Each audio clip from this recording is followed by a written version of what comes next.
morning. Every day is apparently Fed Day. And by the way, if you want this special snazzy t-shirt, it's on my website, One Bar Ahead. It's limited edition. Show your support for the lunacy that we live in today. Anyway, that aside, the markets are mixed and early going, off early overnight lows in fact, and I'd very much like to see the rally continue. But we won't know if that's possible until the opening bell rings. That depends on whether or not the deleveraging we saw yesterday is finished for the moment. Here's my plan. Point number one, forget retail sales. The Fed's next move is the real boogeyman. The official story is that poor retail numbers drove yesterday's sell-off, but that's not true.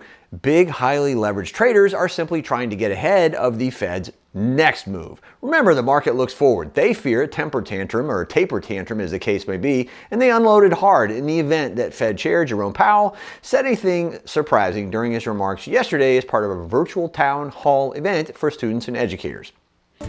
Point number two, out of hibernation, but DIY is cresting. We've seen some amazing numbers this week from Walmart, Target, Lowe's, and Home Depot, among others. The key isn't who wins or loses like most people think, but the guidance these companies have issued and what that says about where those stocks and our economy go from here. Walmart and Target, for example, show people are coming out of hibernation. I think that continues for another 12 months or more, even if COVID variants continue to bloom, albeit at single digits. The DIY trend, though, is another story. I think that's crested and could possibly even reverse at this point. That's going to catch a lot of investors by surprise. Point number three, what to do if you fancy Nvidia.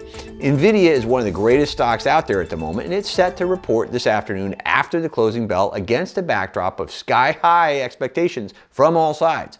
It's worth noting that the company's beaten estimates for 16 quarters now and continues to grow rapidly. The pattern lately, technically speaking, has been a run-up into the good numbers, then a sell-off that mystifies investors who don't understand the game being played. Fortunately, that's not a problem for us though.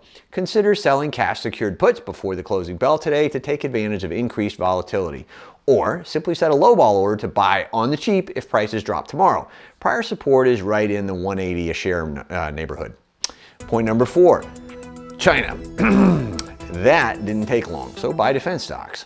I mentioned Monday during an appearance on Varney & Company that China would likely use the chaos in Kabul to pressure Taiwan. And not surprisingly, Beijing did exactly that less than 72 hours later, using exceptionally blunt language. Sadly, and very disturbingly, buy the best defense stocks you can.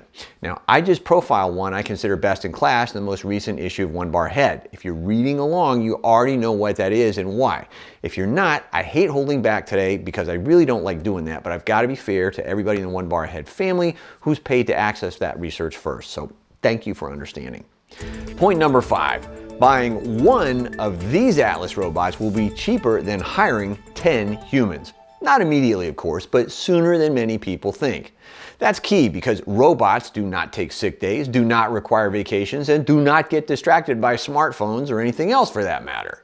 Also, as you watch the related video on my site or on my channel, keep in mind that the average Atlas robot now weighs just 89 kilos or 196 pounds and is leaner and more agile than many humans. Today's bottom line, super simple.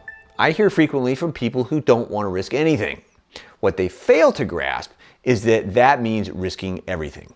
Volatility always creates opportunity. The only question is how you handle it.